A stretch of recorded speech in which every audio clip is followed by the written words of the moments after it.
The Trump administration Department of Justice is now batting around the idea of banning trans people from owning guns outright. Now, this is fake outrage over the Minneapolis school shooting because we know the bulk of mass shooters, over 97%, are straight men. The bulk of those are straight white men. They not only make up the bulk of mass shooters, but also of murders with a firearm in general, yet there's never been a conversation about banning guns from straight men. But this has happened before. In 1931, the Weimar firearms law forced Germans to apply for a permit in order to own a weapon, and police had discretion about who would get those weapons.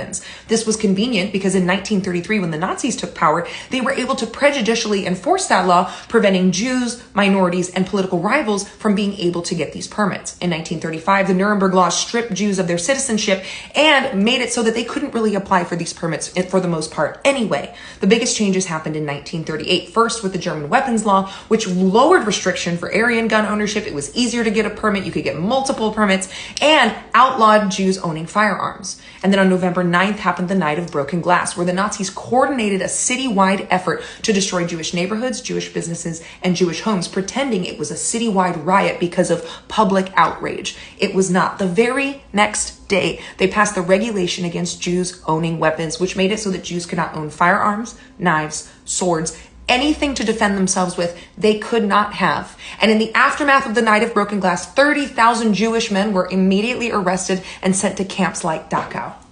Because when you want to exterminate a population, subjugate them, enslave them, the best way to do that is make sure that you are armed and they are not. But here's the glaring admission from this conversation coming from conservatives and the Department of Justice. They know that gun control works.